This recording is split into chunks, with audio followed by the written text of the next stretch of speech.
Gosh, it looks like everybody wants to move to Italy these days. Well, I can't blame them because it is a great country. I've personally been living here for a long time myself. So for your benefit, I just met up with one of Italy's top relocation experts who gives us a lot of tips and great information to help you get all of your ducks in a row ready to make that move to Italy that you've been dreaming or planning. We'll also be touching on that very new digital nomad visa, which could be a solution for many people. Watch through to the end, as I'm sure by the end of the video you'll come away with some really excellent information. If you'd also like to subscribe, then I really appreciate it. Thanks for supporting my channel. So we're meeting up again to clarify some points, because it's obvious by now that so many people want to move to Italy and are dreaming about moving to Italy, but they're getting a lot of information from the wrong place, and so I keep seeing these repeat questions over and over again. And a lot of the information they're getting back, a lot of the feedback that they're getting is misinformation. That's why I wanted to talk to you, because I'm sure you can clarify a lot of points. So we're also going to be talking about the new nomad visa, which I think a lot of people are interested in. But before that, let me ask you, what is the starting point? What is the first thing you should be asking yourself if you are thinking about moving to Italy? I would say that the most important thing for people to start with who are thinking of moving to Italy is immigration compliance. How are they going to come to Italy? Obviously for EU citizens, this is a lot easier, because that just basically requires that they come, they find somewhere to live, and they register at the town hall. For the non-EU people, this is a little bit more complicated. And that's one of the questions that kind of floats around the internet. You know, people say, I'd like to move to Italy. How do I get a visa? And while people can come back and they can answer that question generally, what's really important for people to understand is that even 2 applications being processed at the same Italian consulate, they can be dealt with completely different, because the staff can change in the consulate. The individual employee who's going through the application may look at it differently than a colleague who's processing another application. And then there are new directives being handed down by the central government in Rome to the various consulates. And the consulates have enormous discretionary powers when it comes to the issuing of visas. So I would say that the first thing somebody has to do is they've got to get the facts on what visa they can apply for, what is the process, and get ready for that. Okay, and then because you brought up the internet is wonderful, but the internet also has a lot of misinformation floating around. Or the problem with the information on the internet can also be that it's not case specific, it's out of sequence, it's out of date, it's missing pieces. And so people have to be very careful of the questions they ask on the internet. The one that I probably see the most is people say, I'd like to come to live in Italy, where should I live? And that's a very loaded question, because no one knows what you're looking for. So if you're going to ask that question, you need to give the people on the internet more information. So, do you want to live in a major city? Do you want to live in a smaller town? Because they're 2 completely different ways of living. Do you want to be in the mountains? Do you want to be by the sea? What's your budget for buying or renting? Do you have health issues that mean that you have to be near a hospital? Do you want to be near an international airport? One of the reasons I've stayed living in Rome, for example, is because when I get off a 9-hour flight, I then don't want to drive 2 to 3 hours to get home. Now, for some other people, that might not be a problem. So if you're asking the question, where do you think you want to live, and you're asking people for feedback, I think you need to give them more information so that they can give you a lot more input. Another question that I see people asking again, which can really lead to a lot of issues, is they talk about taxes. They say, well, what are my taxes going to be like in Italy? And again, taxation is, for the most part, case specific. I mean, people can give you some general feedback. They can say, okay, well, until this amount, this is what the percentage of taxes are. But then you've also got to take into consideration that there are bilateral agreements that are going to impact your taxes, so you may not end up paying any taxes. So if you want to know about taxes in Italy, your specific situation, and what the ramifications will be for being a tax resident in Italy, then you need to talk with an Italian tax professional, an expert. And another question that's added on to that is people want to talk to someone in Italy who can also help them, for example, with their US or Canadian taxes. But in my experience, only the big companies like KPMG, Deloitte, can handle these multiple tax jurisdictions. So most foreigners coming to live in Italy, or dual nationals, they will have an Italian accountant, they will have an accountant in their home country, and those two people may talk so that they present the taxes in the best way possible for the client in both jurisdictions. Another question that often comes up is, I have a problem with my landlord. What should I do? This is a very loaded question. And sometimes I cringe when I see some of the answers, because people say, well, you know, just stop paying the rent. He or she can use the deposit. But that's actually going to get you into more trouble. Even if the landlord is a delinquent, you need to document that you've brought certain things to the attention of the landlord. And to stop paying rent is a really bad idea, because in the event that it ever goes to court, you want to show that you did things in good faith. You informed the landlord of anything that wasn't working, and you paid the rent, regardless of the fact if they were not doing what they were supposed to do. And because no one is actually involved in the situation that you're asking on the internet, it's hard for people to know what is the situation. And because I've dealt with landlords and I've dealt with clients, I've learned that there are always two sides to the coin. You know, I've met some really great landlords, I've met some really terrible ones, but I've also seen tenants that didn't always treat the property as they should. There was one guy, he worked for a multinational, and he had 2 Labradors that he left in the house all day. So they obviously needed to relieve themselves. So when the checkout came, you can only imagine what we found. Anything to do with how you should act legally regarding a situation with the landlord is something you really need to take up with a professional, so it's handled properly. And there again, even if you are in the right, getting into a legal battle is never a good idea for anything in Italy. I've just come out of a legal battle that lasted 12 years, and I won because I did nothing wrong. And yet that took 12 years of my life, worrying and paying a lawyer and everything. So, you know, you should really think twice about wanting to get into a legal battle. That's my opinion. And a lot of it goes back to, how did you manage moving into the property?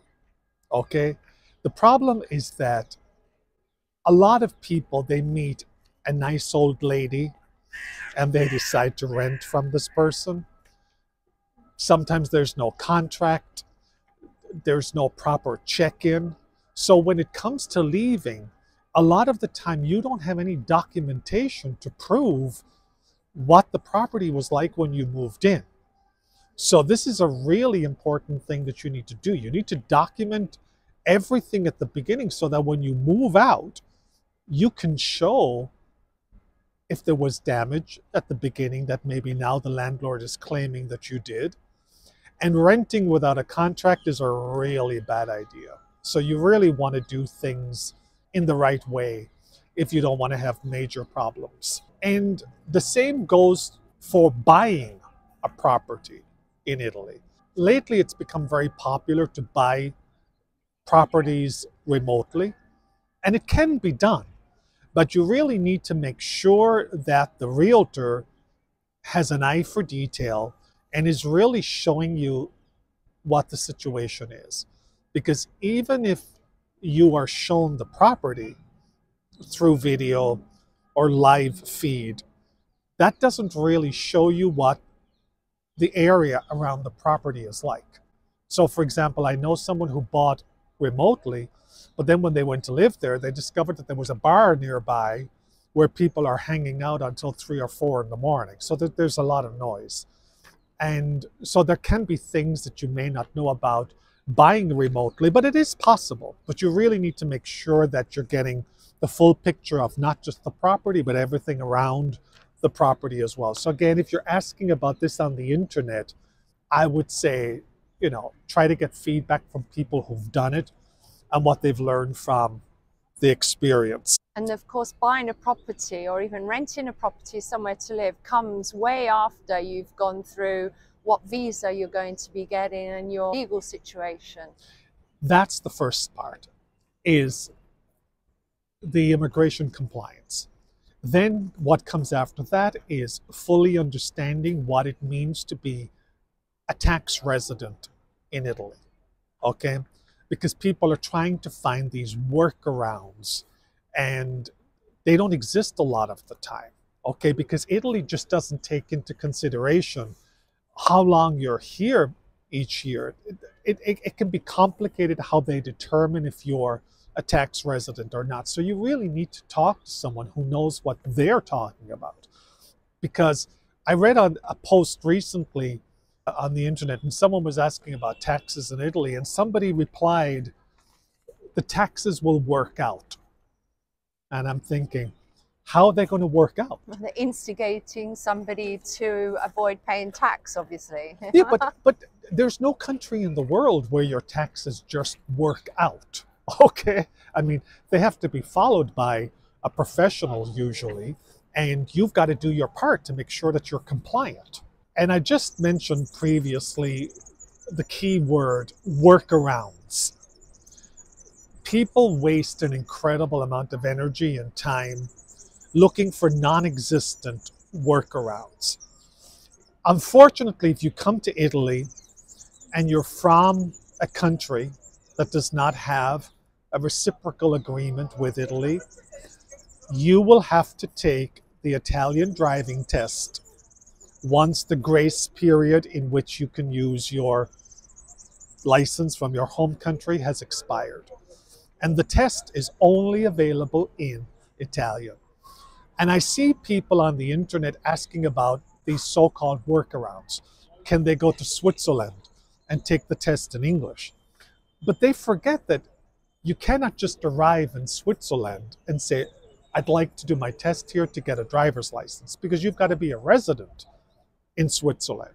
And if you're non-EU, then you would need a visa first to be in Switzerland. And another person was telling them, oh, well, if you have to leave after 90 days, just go to San Marino. But San Marino is a de facto member of the Schengen area because there's no border between San Marino and Italy. And in order to get to San Marino, you've got to pass through Italy. So your port of entry is going to be Italy. So you can go to stay in San Marino for 90 days, but it's going to be a complete waste of time because when you leave the airport in Italy, they can see if you overstayed because the country that matters is Italy and not San Marino. So a lot of people get bad advice on the internet. And I'm not saying not to use the internet. It can be a great source of information. But when you start getting into very case-specific questions, you need to understand that the feedback could leave you more confused than ever. And I think another point that I'd like to make is that if you're looking for these workarounds all the time and you try them out, then you're not going to have that idyllic sort of relaxing lifestyle that you're dreaming about anyway, because some problem is going to crop up. And these things have a habit of catching up with you after a few years when you feel lulled into a false sense of security. And you would be always wondering if the postman's going to be bringing you something bad in the post, I think. I always say this, it's not 1995 anymore. There's still a misconception that Italy is this land where you can come and you can do whatever you want and nobody's going to catch up with you legally, or the various governmental offices are not going to know what you're doing. But that's not really the case anymore. Italy's immigration wasn't really connected to its European partners, but now it is. And we're getting ready for the exit entry system, which means that also in Italy, when you come in, they will record your entry, and when you leave, they will record your exit. So they will really now know if you've overstayed your time. But in the event that Italy doesn't catch on to the fact that you overstayed, if you transit in Zurich, Barcelona, Amsterdam, they may pick up on it. And you risk, in the best case scenario, a fine or a warning. But if you get stopped by someone who's overly zealous, they might even ban you for a period of time. So, it's just not worth it. And, back in the 90s, you probably could get away with not paying certain taxes or paying them late. But everything has been computerized now. I mean, they really know what you're doing. So it's just not worth it anymore to try to find a workaround. I mean, if it's a legal workaround, fine. If you can find a quick way to work around something, so much the better, as long as it's legal. But a lot of the time, people are just trying to find things that don't exist, and they just end up wasting a lot of time and energy. Can we recap on what type of visas are available? Because I'm sure that's what everybody asks themselves, and they're not getting that information just in one place, I don't think. The array of visas is quite simple, okay? It starts out with the one which is an intra-company transfer, which means that if you work for a company, they can transfer you to Italy to work for the branch here. And that is a visa, depending on the situation in the company, that could even lead to you living full-time in Italy if after the intra-company transfer period is up, the branch in Italy decides to hire you locally. Then you've got, let's say, the holy grail of immigration in Italy, the self-employment visa, which is very challenging to get because they only issue a certain number every year. And though that number is open to all the different categories and people from all over the world, okay? Is it impossible? No, but it is challenging. Then you've got the elective residency visa, which is kind of known as a retirement visa, but it's not really a retirement visa. It's for anybody who has passive income and they can sustain themselves in Italy without working. I had a client who was only 31, but he had passive income. And so he applied and his application was successful. And now there's the new one, the digital nomad visa. Now here again, the internet is coming into play because this is kind of being presented as a universal visa that anybody can sort of apply. But it's for a very specific group of people. It's for remote workers, and that means someone who's an employee of a company abroad, and that company will allow them to come to Italy to work remotely, and they can do their job through technology. Or people that are freelancers, they work for clients that they can manage from Italy. Now, in the case of the remote workers and the freelancers, this tends to apply to people that can do the job through technology. You know, someone was asking recently, I'm a nurse. Can I get a digital nomad visa? I'm not sure how you could be a nurse working remotely unless maybe you're just examining medical reports or something. But anything that would require hands-on assistance is not really going to work with the digital nomad visa. Another thing that makes the digital nomad visa different in Italy in comparison to other countries is you have to be tax compliant. In some countries, the digital nomad visa doesn't require you to register locally for taxation unless you convert to a full-time residence permit. Italy's digital nomad visa requires you to be tax compliant. And as a freelancer, this is particularly important because if you're working remotely for a company, they will probably take care of this aspect, again, through one of the big companies like KPMG, Deloitte, Ernst & Young, etc. But if you're coming into Italy on the digital nomad visa, I would advise you first to speak to a tax expert, understand what it means for you, and then apply for the visa. I would have liked the visa to be crafted a little bit differently, but I think it's a great new opportunity. I think we might see amendments to the decree, because as I said, there are a few things that sound a little bit off to me, but I think it's going to work for some people, remote workers and freelancers. I think it's a great opportunity. So that's actually active. You can already apply for that. As of April 5th, you could technically apply for it. The information from the central government is sort of percolating its way down to the various consulates. But here again, you need to be careful because each consulate can interpret the requirements differently. So while they say that you basically need to show about 28,000 euros a year as a freelancer, you might come across a consulate that says they want to see more. So when you apply for a visa in Italy, except maybe in the case of an intra-company transfer, you have to understand that all the other visas may be open to interpretation at the Italian consulate. So they're basically your options: intra-company transfer, self-employment. But self-employment is within the quota system where the digital nomad visa is not. So it's not limited by a specific yearly number. Then you have the elective residency visa, which is really going to work for people that have passive income. And the passive income cannot be income that fluctuates. Okay, so no stocks and shares. Well, they want to see that.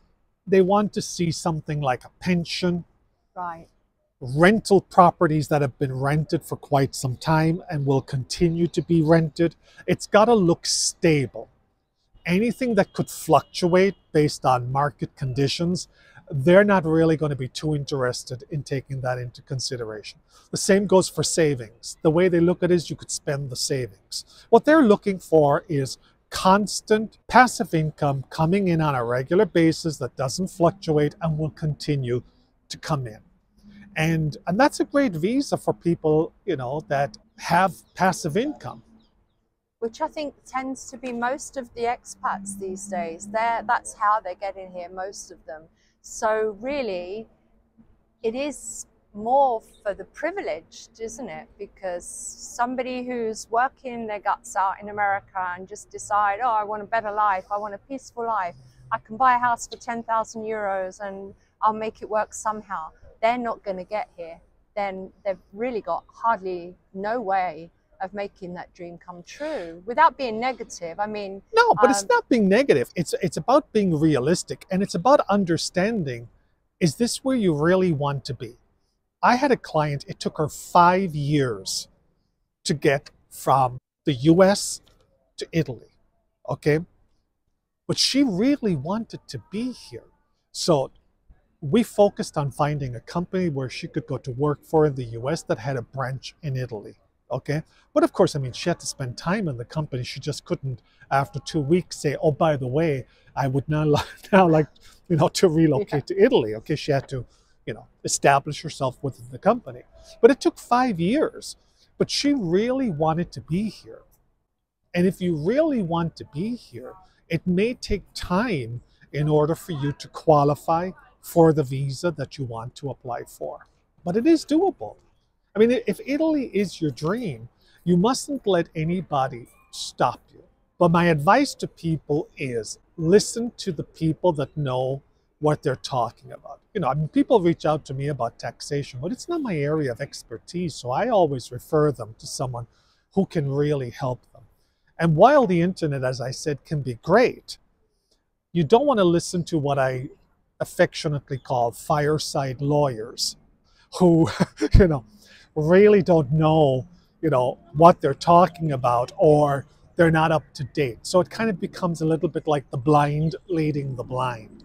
And, a tragic story that I came across was a lady I spoke to from the US. She was freshly divorced. She sold her house. She moved to Italy with 4 children because someone on the internet told her she could apply for a visa in Italy. And I said, no, you got to go back to the US. And she was devastated. And I mean, these things actually happen. People actually do take the advice of strangers on the internet and they act accordingly. They listen to what they want to hear, basically. And we can all be guilty of that, I'm sure, in our lives. We all, when I first came to Italy, I had an accountant who really told me what I wanted to hear. But that ended up costing me, 5 years of stress. So now when someone says to me, okay, well, you don't have to do that, I get a second opinion. Good idea. So another question comes to mind. Do you think the regulations are going to get harder and harder the more and more people want to move here? Do you see that in the near future? Or do you think they're opening up to receiving more people from abroad because maybe they think they're higher skilled or that they can feed more money into the country? What do you think about that? I think they may reformulate the elective residency visa. The reason being that a lot of people who apply for the elective residency visa are older people.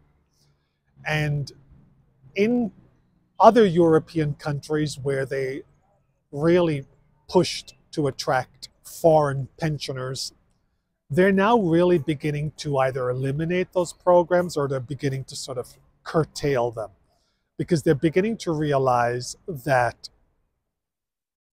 a lot of older people may need healthcare assistance that can burden the healthcare in countries in Europe that already have very old populations. And hence, since the beginning of this year, people on elective residency visas now need to pay a minimum of 2,000 euros to have access to the healthcare system, which is still not a lot of money if you break it down to a monthly fee.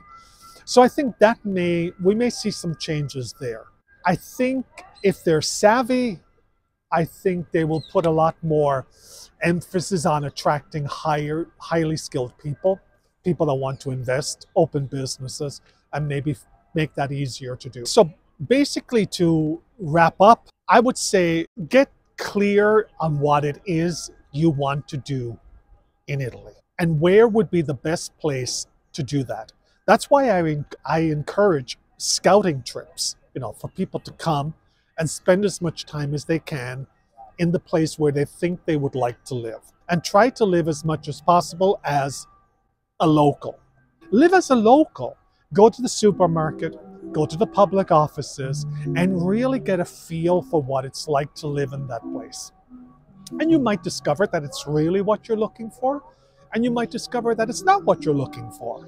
I personally, I give myself as an example. I'm a city person.